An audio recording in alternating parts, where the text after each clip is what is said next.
আসসালামু আলাইকুম মুনমুনস mini kitchen চ্যানেলে আপনাদের সবাইকে স্বাগতম। আজকে আমি আপনাদের মাঝে শেয়ার করব কলেজে ঠান্ডা করা তরমুজের পুডিং রেসিপি। আমার ভিডিওটি ভালো লাগলে একটা লাইক দিয়ে দেখা কন্টিনিউ করবেন। তাই আর দেরি না করে চলুন শুরু করা যাক আমাদের আজকের রেসিপি।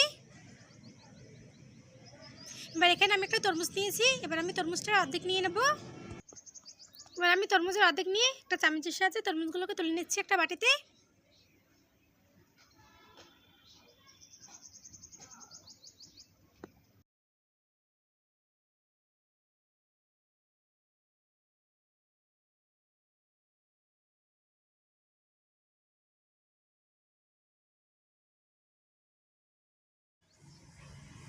আমি সবগুলো তরমুজ একটা বাটিতে নিয়ে নিলাম। এবার এগুলোকে আমি ব্লেন্ডার জারে দিয়ে ভালোভাবে ব্লেন্ড করে নেব।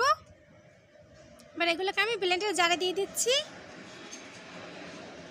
আমি ব্লেন্ডার জারে দিয়ে দিলাম। এবার ঢাকনা দিয়ে ভালোভাবে ঢেকে এগুলোকে ব্লেন্ড করে নিতে হবে। আমার ভালোভাবে ব্লেন্ড করে নেওয়া হয়ে গেছে। এবার একটা চাকনির সাহায্যে আমি ভালোভাবে ছেঁকে নেব।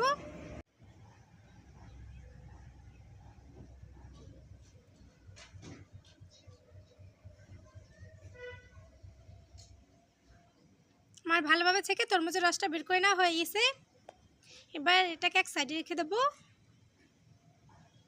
এবার চুলে একটা প্যান বসিয়ে তরমুজের রসটা আমি এই প্যানে দিয়ে দিলাম। এবার দিয়ে দেবো পরিমাণ মতো চিনি, দেবো পরিমাণ মতো লবণ, দিয়ে দেবো 1 টেবিল চামচ আগার আগার পাউডার। এখন ভালোভাবে নেড়েচেড়ে মিশিয়ে নেব। এখন ভালোভাবে নেড়েচেড়ে কিছুক্ষণ জাল করে নিচ্ছি। বেশিক্ষণ জাল করে নেওয়ার প্রয়োজন নেই, অল্প কিছুক্ষণ জাল করে নিলেই হবে। আমার ভালোভাবে নেড়েচেড়ে জাল করে নেওয়া হয়ে গেছে। এবার এটাকে আমি সেট করে নেব। এখানে আমি একটা লাভ শেপের একটা মল্ট নিয়েছি।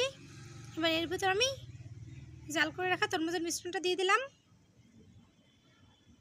1 থেকে 1.5 ঘন্টা অপেক্ষা করবো সেট হয়ে যাওয়ার জন্য। 1 থেকে 1.5 ঘন্টা অপেক্ষা করলাম সেট হয়ে যাওয়ার জন্য। কিছুক্ষণ ফ্রিজে রেখে আমি ঠান্ডা করে নিয়েছি। এবার ঠান্ডা ঠান্ডা আপনাদের মাঝে পরিবেশন করছি। এবার একটা প্লেটে আমি মল্ট আউট করে নিচ্ছি।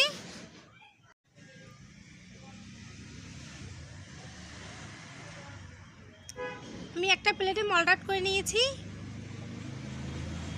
এবার এটাকে আমি আপনাদের মাঝে কেটে শেয়ার করব।